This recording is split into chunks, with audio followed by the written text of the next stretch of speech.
And we're live. Hi. Hello, Internet. Welcome, Jennifer. Thanks for having me. Hey, you know what? We're always happy to have you. It's a joy.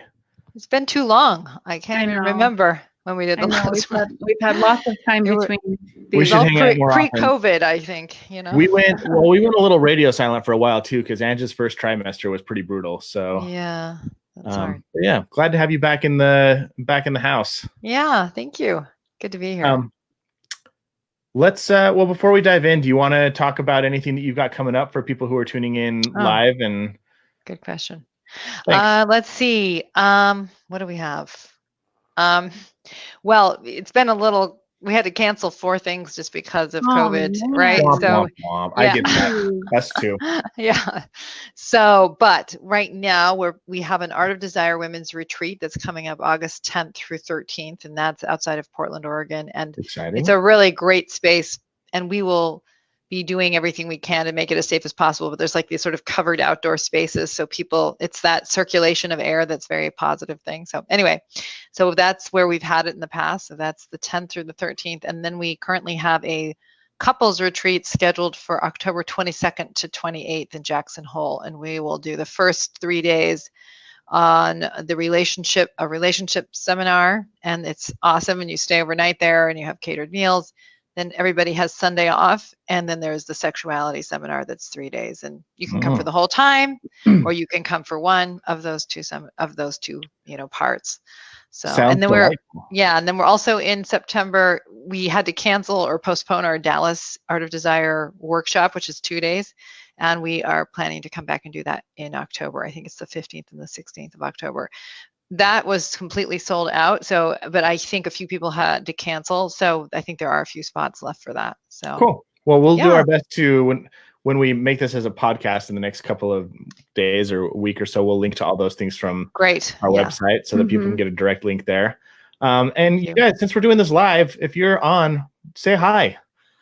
It's fun knowing that we've got a live audience, even though we're not necessarily like sitting in the room together. Yeah, you can see them though, and I can't, right? I can't see anything. You'll be able to see the comments, I think, if they pop in. If not, we will pop them up on the screen. I think on your screen in the upper right-hand corner, there's a little tab that says comments. Oh, right. Live comments. We click there. Yep. So if people comment, you'll be able to see them there, and then I can. Oh, there we go. Hi from Colorado. Hi, Leah. Hey, look, it's on the screen. Oh, that's cute. McEwens. That's fun. Guys.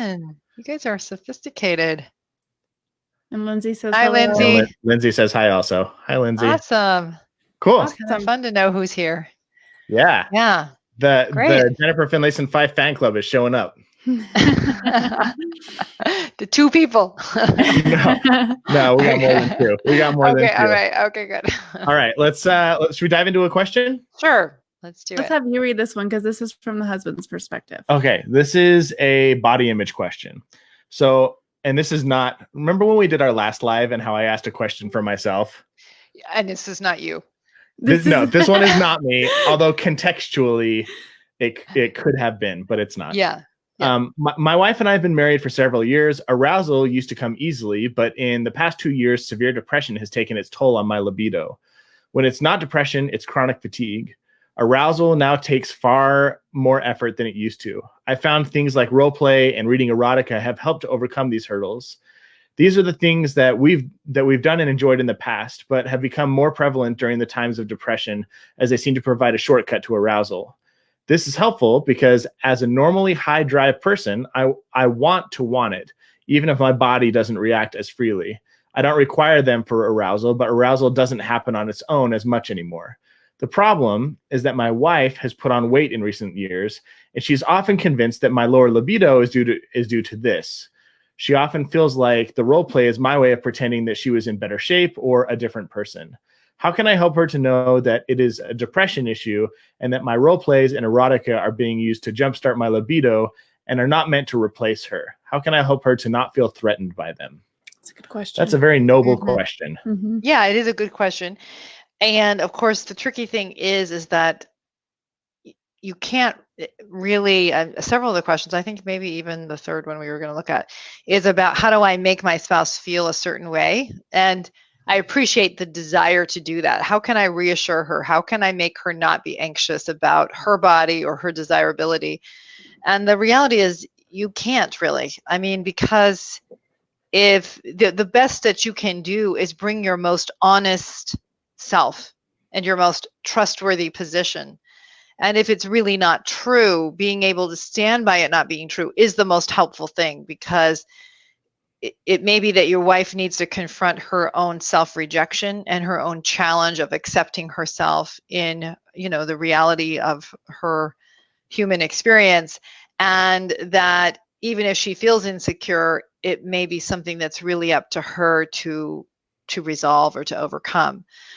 And I'll say a little bit more about that, but let me maybe go to the first part of the question, which is just, first of all, I think that is not unusual at all. If someone is feeling depressed and feeling, I talk about this in the couples sexuality course, that, Eros energy is to feel alive. It's you feeling engaged in the world. It's your creative energy. It's that, it's all this kind of, when you're in the process of trying to create and do and become, and that's very much connected to eroticism, is when we feel alive. And so depression is the opposite. It's that Thanatos energy, and it's kind of turning inward and being more in a when you're sort of retreating from the world. So it's not unusual when someone's in a depressive state to find it much harder to be aroused by the everyday realities that they exist in. The beauty of the world is less evident to them. The beauty of their partnership is less evident. The just who they are, their own strengths are less evident. And so, it certainly can be easy to look for more exaggerated versions of eroticism to engage those desires. Now, of course, the best version is to address as best one can the depression, and I know that's sometimes easier to say than to do, but is there something that I can do to actually, deal with my more regressive or depressive state? And of course, exercise is a big deal. Getting some input or some counseling can be a really big deal. Just how we are engaged in our lives can often be an antidepressant if we can sort of solve something, address something, create something. And so, when you're in those better places, it's easier to really have that vibrancy and that aliveness in the immediacy of their relationship. But I think, barring all that, I think is with respect to your wife, is just to be honest and say, this really is not about you. And I understand you have your own anxieties or fears about that. But I am attracted to you. I do enjoy being with you. And this is not about trying to get away from you. And if it's honest, even if it's hard for her to fully lean into it, she will recognize it as honest. Mm-hmm. And it will be helpful in her own grappling with her self-rejection.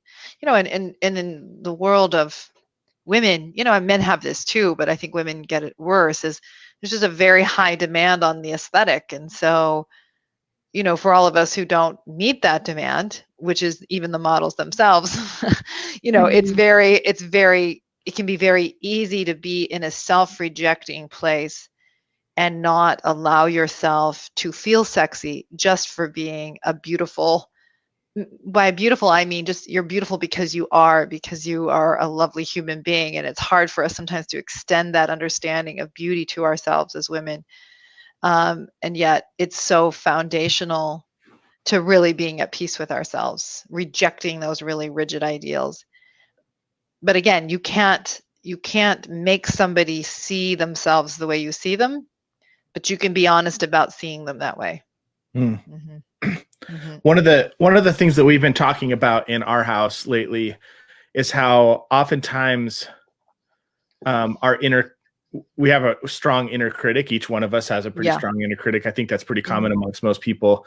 And I think it's really common for us to assume that other people are as critical of us as we are of ourselves. Yeah. Right. And then when we project those criticisms onto our partner, then we become defensive. That's right. with our partner That's right. of our own criticisms. Yes. That's right.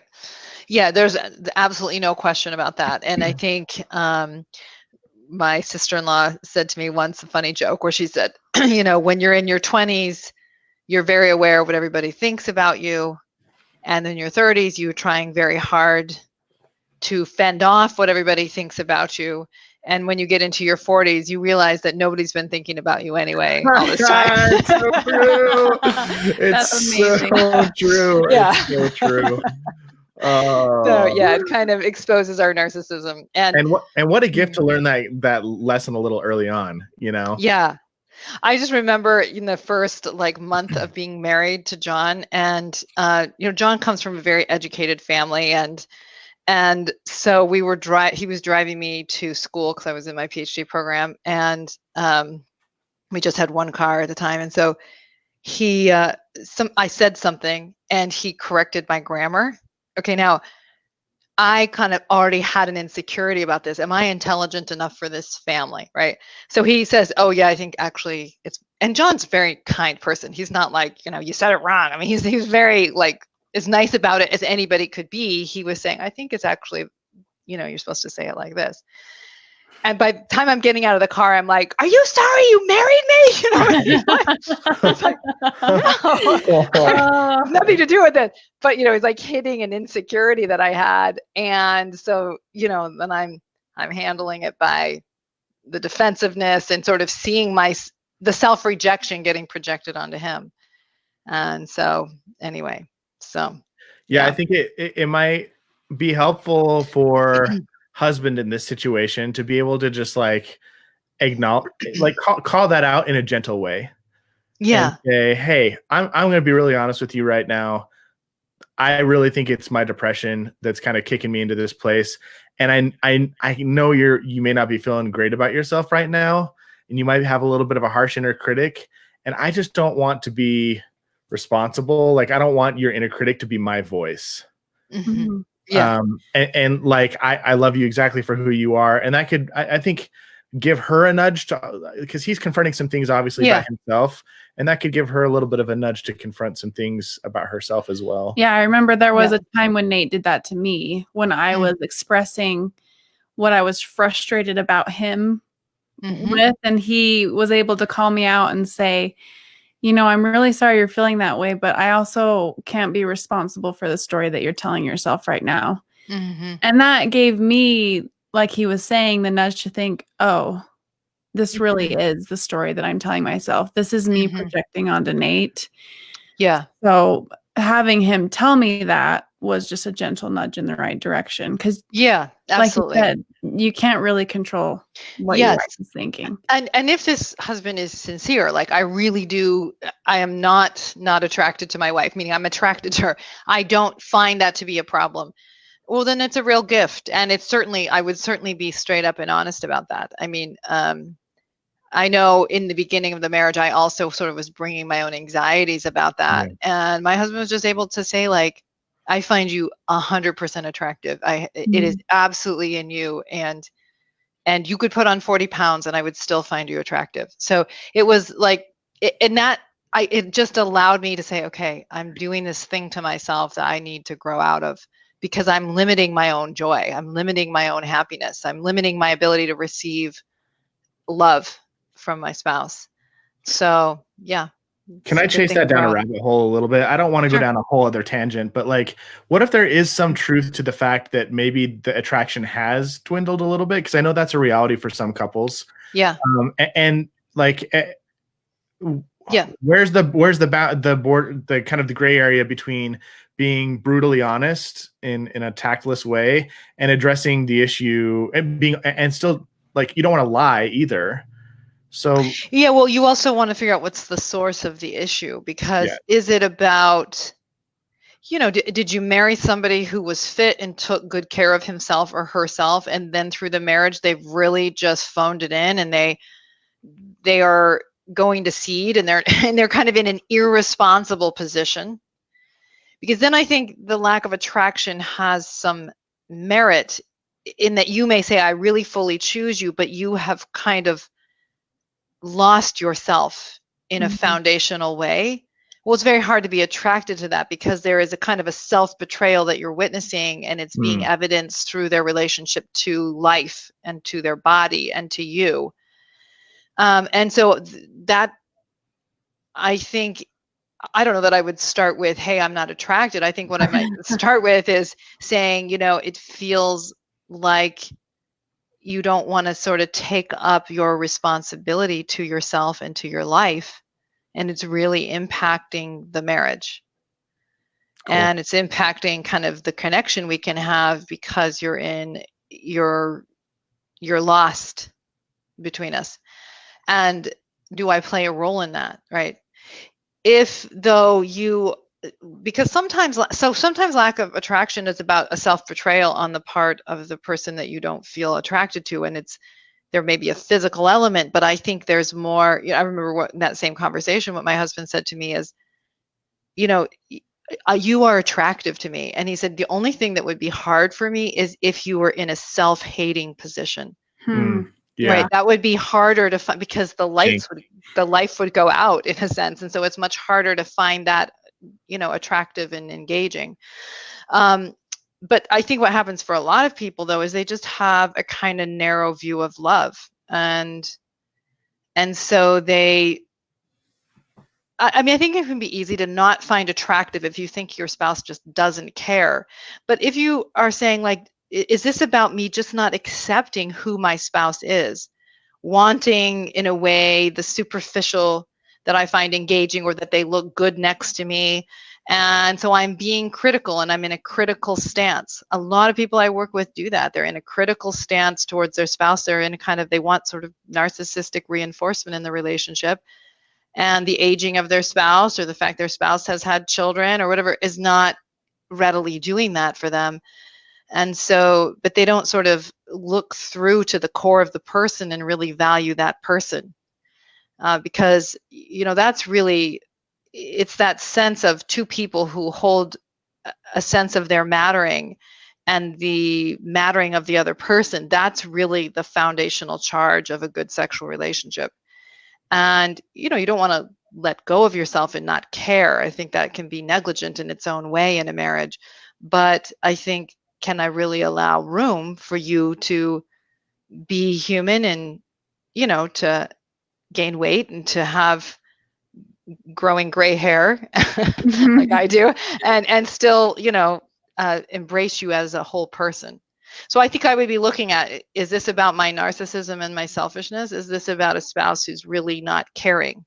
Yeah. Right. And, sometimes I've said to my spouse, like, it is hard for me if I feel like you don't get, my husband's an engineer, mathematic, you know what I mean? He's not somebody who's fashion conscious. And there are moments where his hair is like not even combed and hey. We were at a ward activity and we're sitting there. It was like a Saturday morning breakfast thing. Yeah. And this other couple walks by and he says, see, John Finlayson didn't comb his hair, kind of like, why didn't have to comb Oh, that's amazing. Yeah, it's awesome. So, so there have been times when I'm like, if you do just a little, it helps a lot, it helps a lot. And I think that's okay because it's a way of inviting, it's not like a foundational critique. It's a way of saying, I like having to not remind myself that I love you when I look at you. That's a good way to put it. Oh, that was well said. Well, I think everybody listening sometimes wishes they could just carry a little earbud in their ear that just has a direct line to Jennifer Finlayson-Fife to help us through some of these conversations and remind us how to think to talk to each other. That's awesome. Yeah. Should we jump on to another question? Sure. It's very similar, I think. Yeah. Are you okay if I keep toggling between these screen views? I know. Yeah, it's fine. Whatever cool. you all want is fine. All right. All Next right. question. You want to handle this one? Yes, I will do this one. This feels like I could have written this question, but I didn't. All right. Here it says.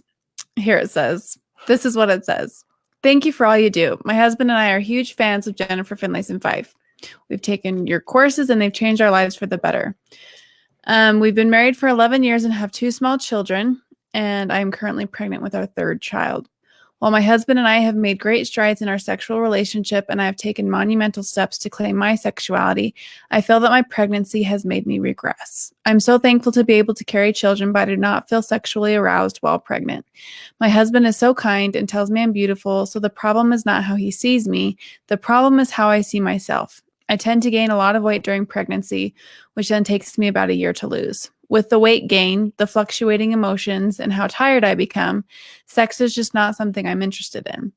Body image is a huge factor in this. I would like to be more intimate with my husband without feeling anxiety about my changing body.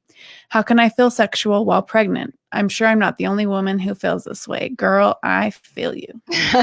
Exactly. Yeah.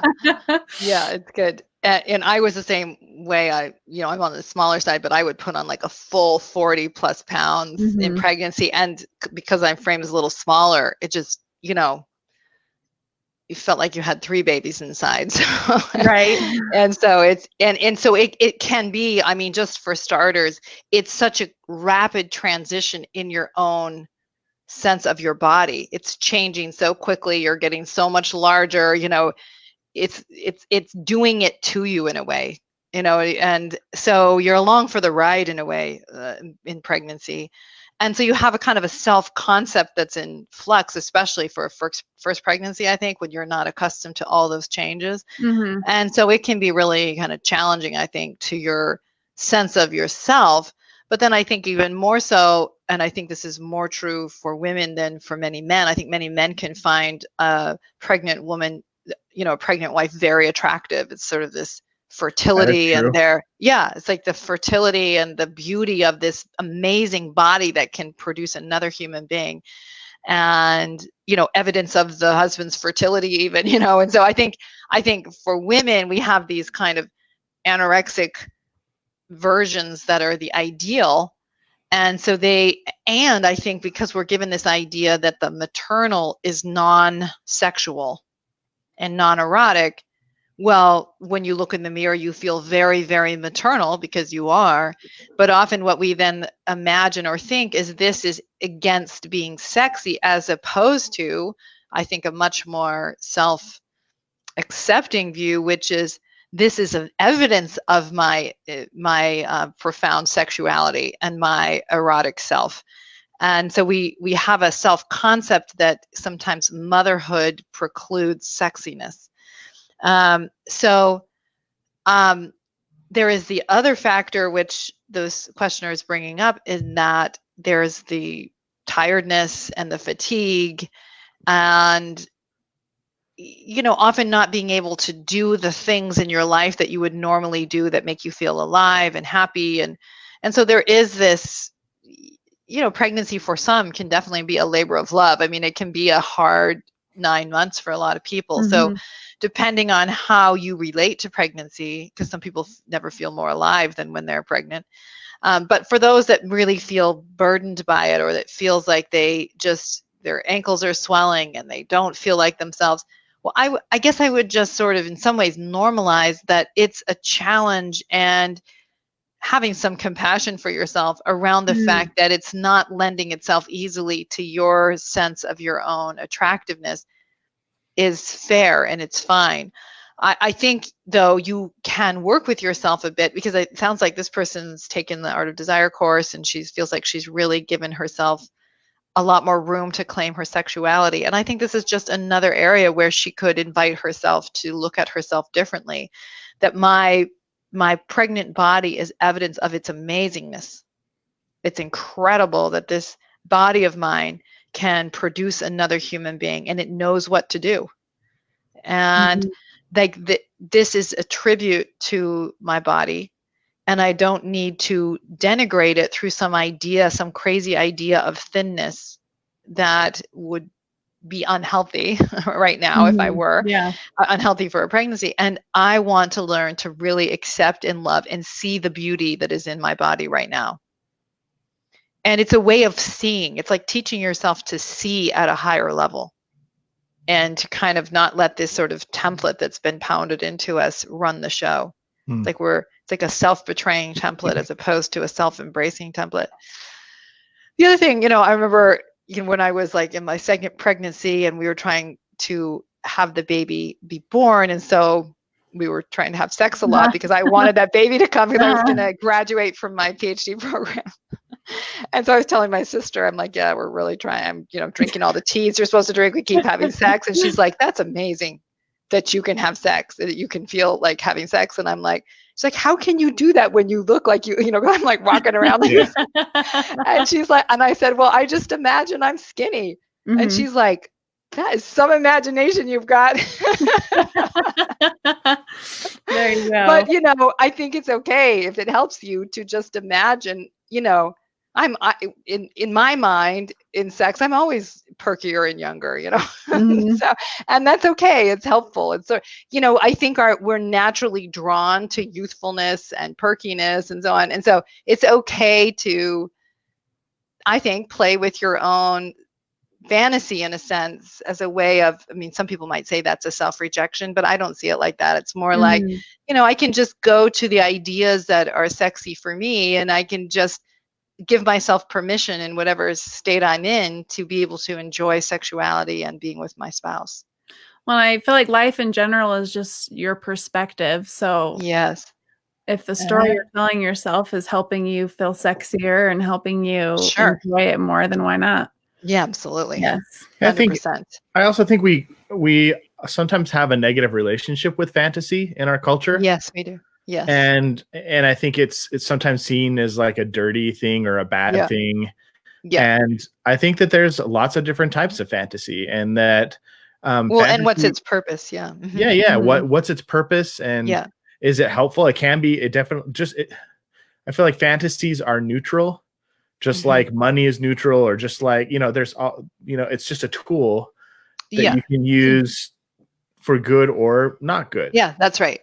And exactly. I talk about this in the couples sexuality course, where human beings are always creating meaning, and so fantasy is basically that. What are the meanings, essentially, or the stories that create arousal in you? And certainly people can use fantasy as a way to block out the reality of their partner, or as a way to not collaborate in their partnership. And they can also engage in fantasies that are sort of self-denigrating or denigrating of another person, right? Mm-hmm. So, but like you say, the fact of fantasy is neutral. What is it creating? Because you can also work with fantasy as a way to create more desire and create a story between you and your spouse. It's a kind of intimacy in and of itself. Absolutely. And a way of playing together. You can play with a meaning and experience different parts of yourself through the playing with that meaning, but it's intimate in the sense that you're playing together. It's grown-up play, right? But it's very fun play, and it's a way of, as human beings, we want what's the word? We want commitment and we want consistency, but we also want novelty. Mm-hmm. And so in the happiest marriages, there's a way of creating novelty together that doesn't interfere with the bond and the security. Yeah. And so fantasy can be a fun way to do that, which is, I've sometimes said this in some of my workshops, like if I'm lying next to my husband and my head somewhere else and he's just touching me, I might, say, this is a way to invoke a meaning that I might say, I really should get going. So I'm invoking, the meaning of the forbidden, that, I really shouldn't be here. And then, and so that's one version, but he might say, no, just 1 more minute, just stay one more minute. Yeah. and so then as soon as it's in the forbidden, well, I love the forbidden. So I love playing with the forbidden. So then it's immediately like my body responds to that and so on. So it's like, but it's a way of coming together and pretending and being ridiculous together. Yeah, we get it. Like I think one of the things that we enjoy doing is saying like, hey, let's pretend that this is like before we were married. Mm-hmm. Yeah. And like we can make out, but we maybe like can't take each other's clothes off or touch each other in the places that we wouldn't touch each other if we were dating. Exactly. And it builds up this tension, and it builds up this kind of like sense of forbidden. And it's always like super fun and sexy. Like it's a fun way. We're not betraying our values, and we're not betraying who we are, but we're inviting a sense of playfulness, which I think playfulness is one of those things that kind of makes you human. Oh, And when you lose 100%. your And playfulness, you lose kids get your it, and identity. adults often let go of it. That's Yeah. right. And the barriers to access are a big part of eroticism. And so when marriage makes sex very legal, right, and even obligatory, now you're supposed to have sex. That's how a lot of women can relate to it, and some men too. But then immediately it takes it out of the adventure of it. So playing with some of those ideas can be very helpful for people. Love it. Yeah. So going back to this idea of pregnancy affecting the sex life, I found for me, the nausea was an issue. Yeah. And then I think just the changing of the hormones was an issue. Sure. So 100%. What can someone do when it's like physical things that are affecting? Yeah, I'm glad you're bringing that up because, and people there's quite a wide range. Like some people are just deathly ill. Okay. And thinking about having sex is just not going to be happening because if the body's physically ill, right, that sex is going to come. You have to be in a healthy position actually, really, to want to have sex. It's a secondary thing. The other thing is some people have so much hormonal, they're sensitive to the hormonal fluctuations, and it can really kill libido for some people, independent of any self-perception they might have. Some women actually have a greatly increased arousal because they have increased blood flow throughout the whole body, and this is also in the vulvar area. And so then they feel much more just what many men feel is kind of arousal when you're not even thinking about sex, just like you see your body is aroused. And so there is that whole range. And I'm not enough of an expert to know if you're having the kind of hormonal sensitivities and shifts, that kind of is a foundational issue. And so it probably would mean talking to your OBGYN about that you're having a lot of a physical response. And I don't know how much can safely be done to kind of stabilize your body's response to it. So that is definitely another factor. And, a lot of it's just being kind to yourself in all this because it's a lot of change and a lot of even change in self-perception and perception of who you are as a couple and added stress. And, marriage is an adventure. And so you have to sort of see it as such, like, For sure. a lot of things that we can't control, and can we stay compassionate to ourselves and each other in all of this? And that was something that we just kind of had to do was when we were in the throngs of the nausea, and even having him cuddle up to me was too much. We just had to have that conversation of, hey, this isn't going to be forever. This is the next little while. And just kind of show each other a little compassion. 100%. But speaking to it, not just avoiding the issue, but actually having a conversation about it was really helpful. Yeah, exactly. Yeah, absolutely. All right. Good. Should we go on to the next question? Sure. Should we look at anything that people have said here? We got Mike said it's like movie. This is from earlier. Oh, yeah. Where she is heavy but super attractive because of her confidence, but she's only confident when she has an accident. Yeah, that's right. Exactly. But it was her confidence that added to her attractiveness. Because she couldn't see how she was actually seen, but she was so confident. It's lovely. Yeah. And then Amanda said, I like having to not remind myself that I love you when I look at you. That was your little quote. Oh, yeah. Yeah, exactly. Self-care goes a long way. Yeah, that's right. It does. So true. Yep, exactly. Should we? So we have one more question to go through. Should we let the audience decide what we talk about? Sure, go for it. I'm happy to answer either one. Would you guys rather hear a question about pornography or a question about polygamy? Contextually. Maybe say what the question is. Yeah, like contextually, the question about polygamy is more about. She said, or he or she says, I only learned about Joseph Smith's polygamy, the doctrine of polygamy, as explained in the scriptures, and its extent in our temple dealings about 15 years ago. It had a profound effect on how I view myself, my marriage, and God. And I'm fearful of dying and resent this view of women. When I ask family or friends how they cope with this, they say they just don't think about it. I find myself trying to be perfect so I don't get replaced. Can you help me? Excuse me. Wow. He just drank my Dr. Pepper just snuck up on me again. Can you help me move past this fear so that I can more fully enjoy my marriage? And then the one about pornography, Oh, we're getting mixed. Polygamy, pornography. Polygamy, pornography. Polygamy. Okay, let's hear the pornography question. Make sure people still agree with it. Yeah, okay. That was up here. And the pornography question is, several years ago, I told my wife I was having a problem with pornography, and I was able to get help and had not viewed pornography in over 3 years. While I'm doing better, our relationship has not improved. My wife still gets triggered and will withdraw from me emotionally and physically. I will respond by withdrawing as well. During these bad times, we will go multiple weeks without sex. It seems like my wife is withholding sex as punishment for any behavior. When we finally do have sex, it seems like she is having sex to reward good behavior and not because she actually wants sex. How do I help her stop using sex as an incentive for punishment? Or punishment. Or incentive or punishment. Okay. Gosh, it's like back and forth. Maybe we'll save one question. We'll do one of these next time. So should we go with the? It looks like polygamy. Let's go with the polygamy question. The majority vote. Okay, we'll do polygamy, and then we'll do porn. Maybe next time we'll do all porn. That was a fun little experiment we just did. But it's good to know that both topics are important to people. Yeah. I'm interested in this polygamy aspect. It's not something that we hear talked about very often because it's like she said in here, when I ask my friends or family, they just say they don't think about it or that everything will work out in the end. But sometimes that kind of an answer is not enough. Right, exactly. Do you mind just reading the question now again? Yeah. Because so I can really think about it. Yeah.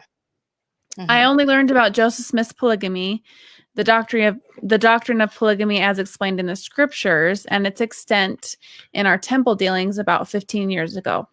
It has had a profound effect on how I view myself, my marriage, and God. I'm fearful of dying and resent this view of women. When I ask family or friends how they cope with this, they say they just don't think about it, or say they know in the next life it'll be perfect. I find myself trying to be perfect so I don't get replaced. Can you help me move past this fear so I can more fully enjoy my marriage?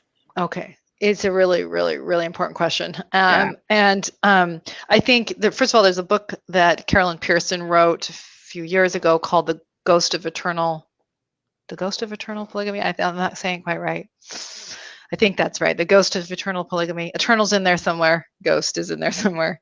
I don't mean to be dismissive about the book, but she writes about this kind of haunting reality over the psyches of a lot of LDS women, where there is this anxiety that this is the higher law. And this really does, even though we don't talk about it much anymore, this is the defining framing of marriage for God. And people that are good can get their heads around it, and those of us that aren't good don't like it. And that's how I think a lot of people who feel about it. Now, I do think it's true. There's a lot of Latter-day Saints who don't really think about it. They just believe, you know what, I'm not going to worry about it, and I'm sure God is a compassionate God, and it's going to be fine. And they, in some ways, they don't take it very seriously to their benefit, I think. But I've certainly worked with other people who take their faith very seriously, and so they take these ideas seriously, and then they really do impact how they feel about being a woman and about how God must see them. And so they really get into these binds because on the one hand, they have a sense of God loving them and caring for them and that they matter. But then they have this other idea that the actual architecture of marriage in the most, in God's view, is that one woman is not enough for one man. And that women, a good man is worthy of multiple women. That's that kind of idea. And so there's kind of two versions of this. I did a podcast with Carolyn Pearson, if somebody wants to listen to more thinking on this topic, which I think is called Intimacy in Mormon Marriages. If you Google my name and you Google that title, you would find that podcast. But two versions that I've seen in my clinical work is a woman, this is one version of it, where she just, like the person writing this question, just was terrified of her husband. In fact, I've had many women who talk about this. They're terrified of their husband dying.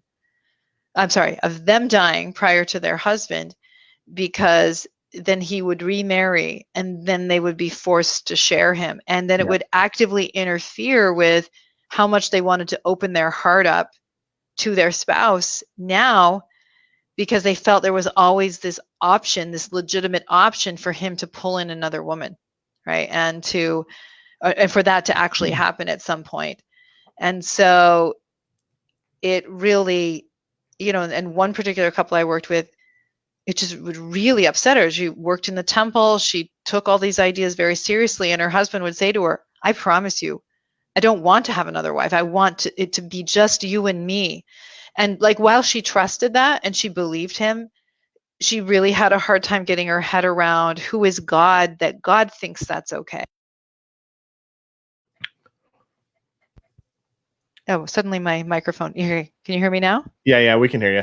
Okay, I muted myself because I sneezed. Got it. Okay. I didn't want to disrupt, and then I ended up disrupting anyway. You were on a roll. Exactly. So another version of it, and this is a darker version where the husband is actually talking to the wife about the future and what kind of second, third, and fourth wife she might be interested in including in their marriage in the next life. Yeah. Okay. And, this one particular client, was going and talking to her stake president about the fact that, my husband thinks this way. And her stake president was just like, oh, don't worry about it. Don't worry about it. But this is this fundamental kind of inequality that's operating in the marriage. And in my view, that's a really big deal, because if you're not on equal footing, you can't create an intimate marriage. Yeah. Meaning, when women 100 years ago couldn't vote, couldn't own land, couldn't earn money in any similar fashion that a man could, you can't really have an intimate partnership, because one has way more power than the other one does in the marriage.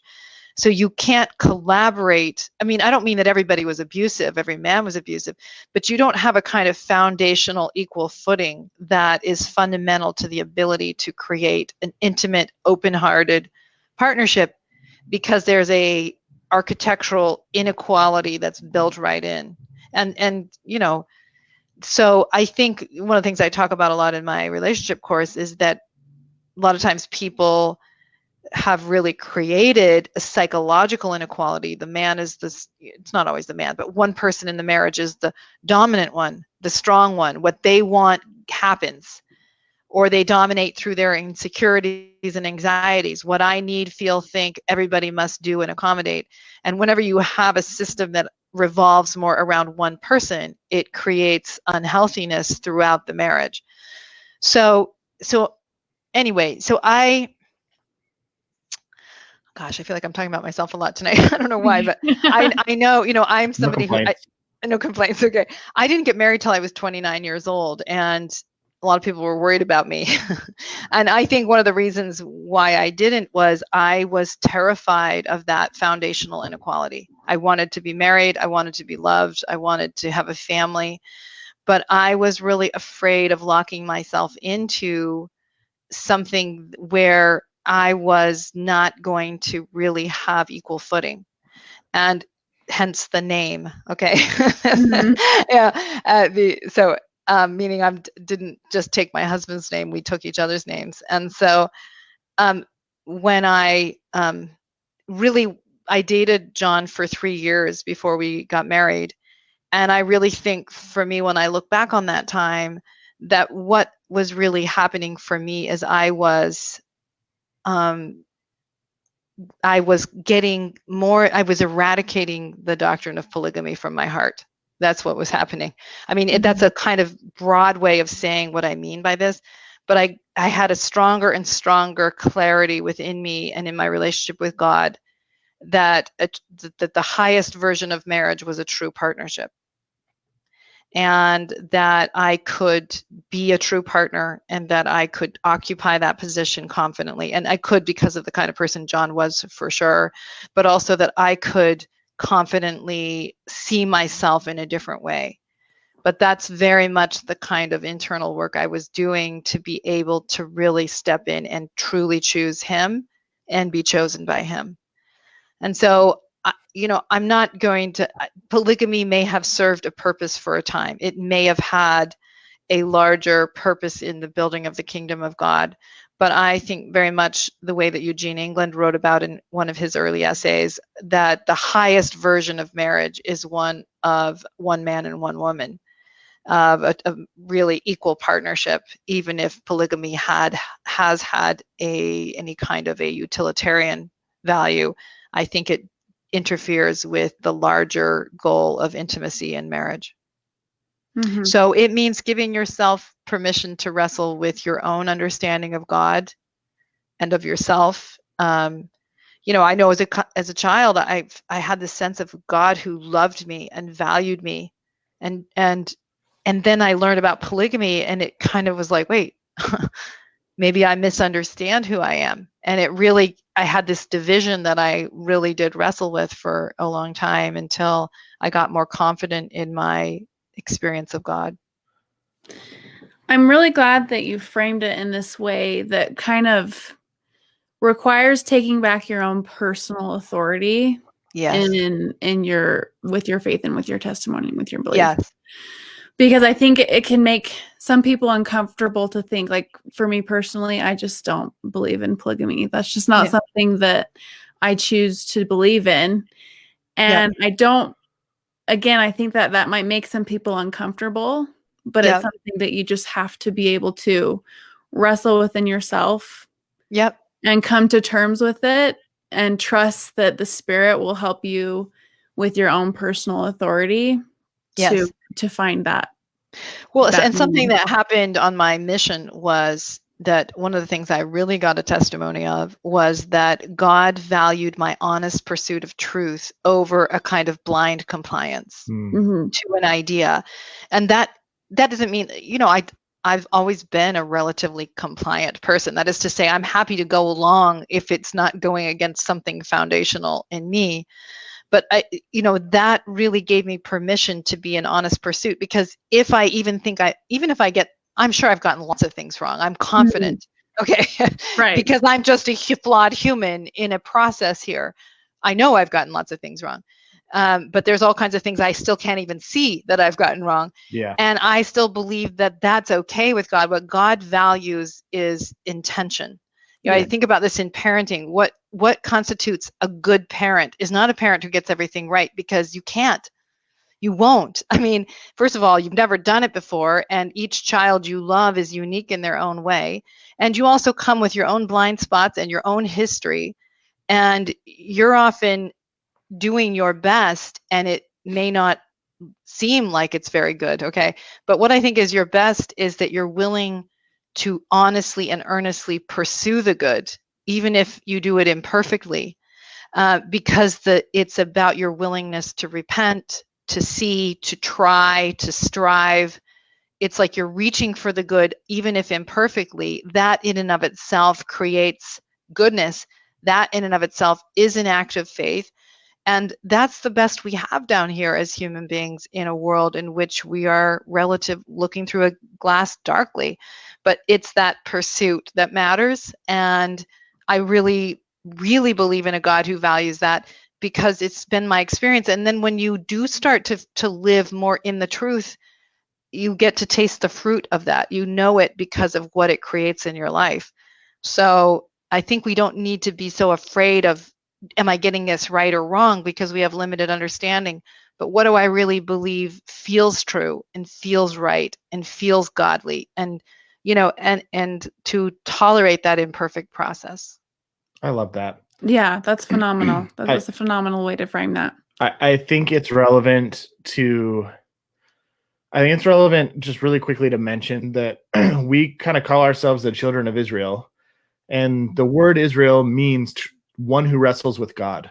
Yeah. And like we are we kind of have given ourselves this title, or God has given us this title of, we are the children of who wrestle with God. Like we're supposed to wrestle with things. Yes. Like we're not the children of people who go with the flow, or the children of people who just obey what we're told.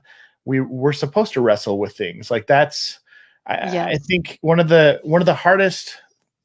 things that I've learned in recent years in my life is all growth requires resistance.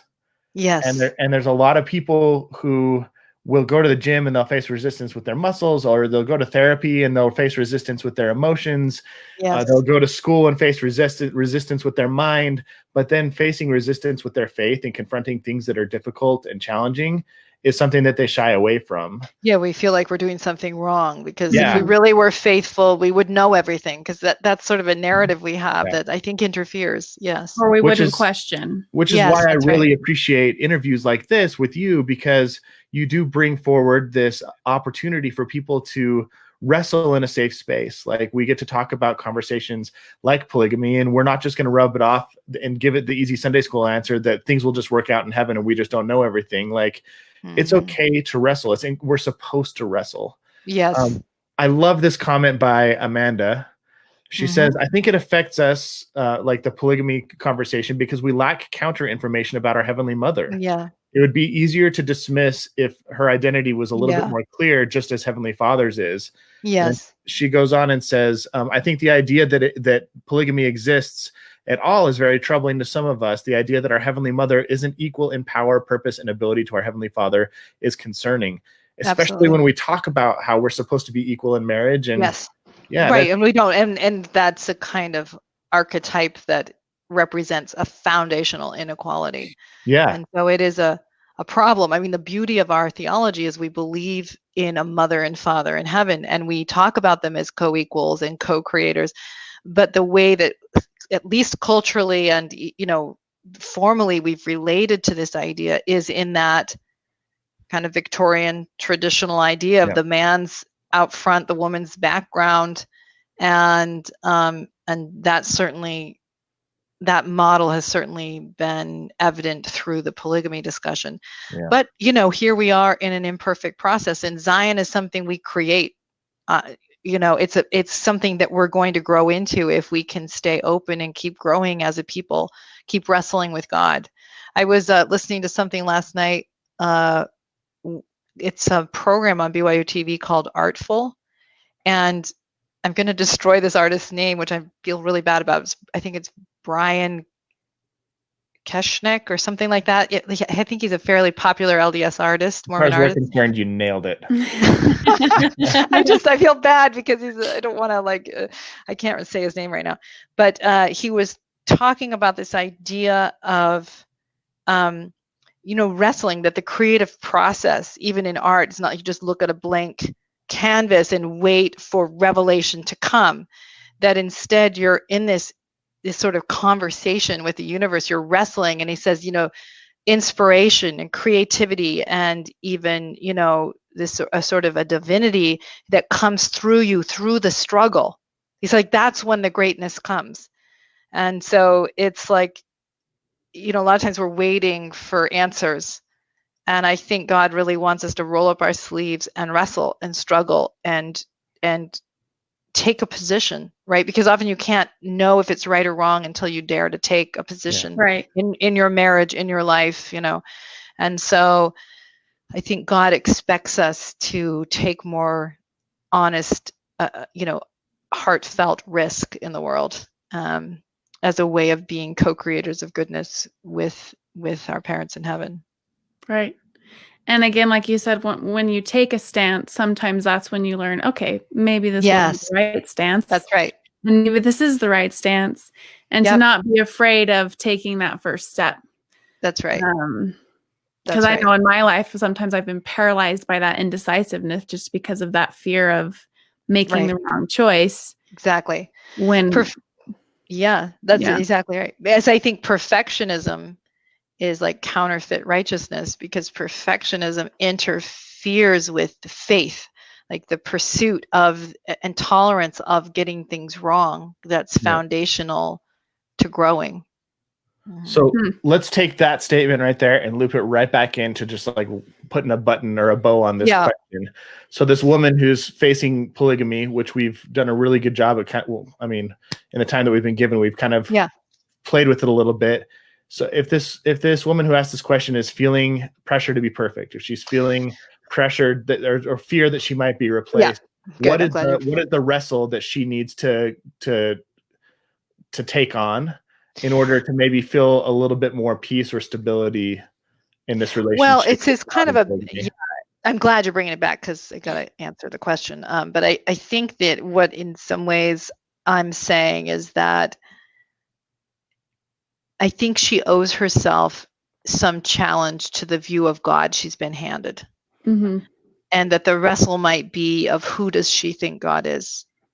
Because there's something in the view she's been handed that doesn't sit well with her soul. And she needs to, a lot of us are worshiping a God we've been handed, not God. Yeah. And so that wrestle allows you to start to know a truer understanding of God, even if the God in my head is truer than the one that I wrestled with at age 12, but it's still not God.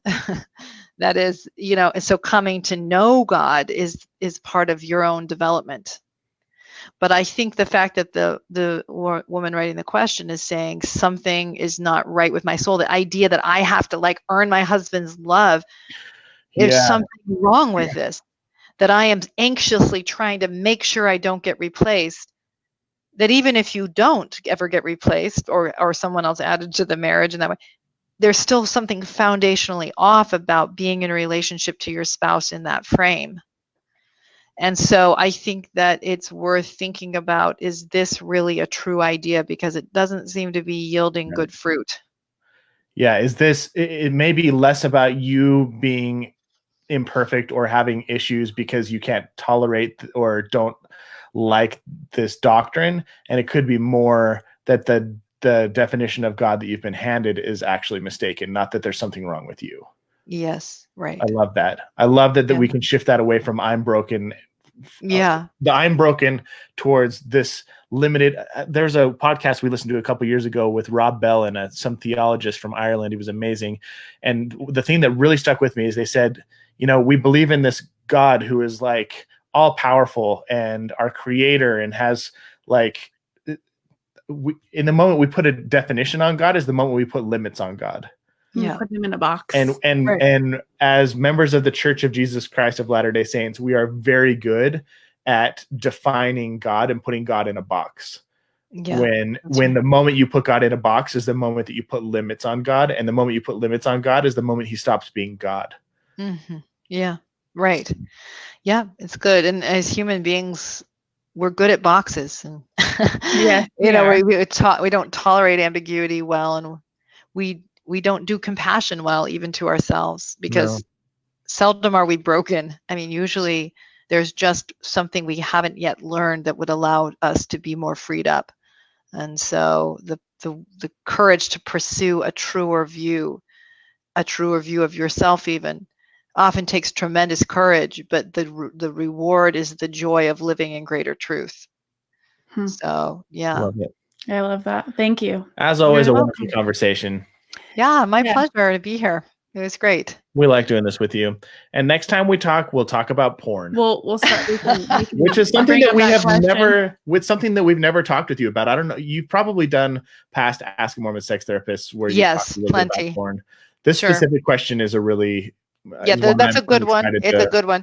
Yeah, maybe we can go from the heights of spiritual pursuit to porn. But we'll probably uncover some heights of spiritual pursuit within that conversation as well. I'm sure we will. So that would be awesome. Good. Well, thank you very much. Okay. And we'll publish this on the podcast feed soon. Yep. And thanks to everybody who tuned in live. We had a good 20-25 people here hanging out with us, listening to this conversation. So if you enjoyed it, share it. Thanks for tuning in, everybody. Yeah. Thank you.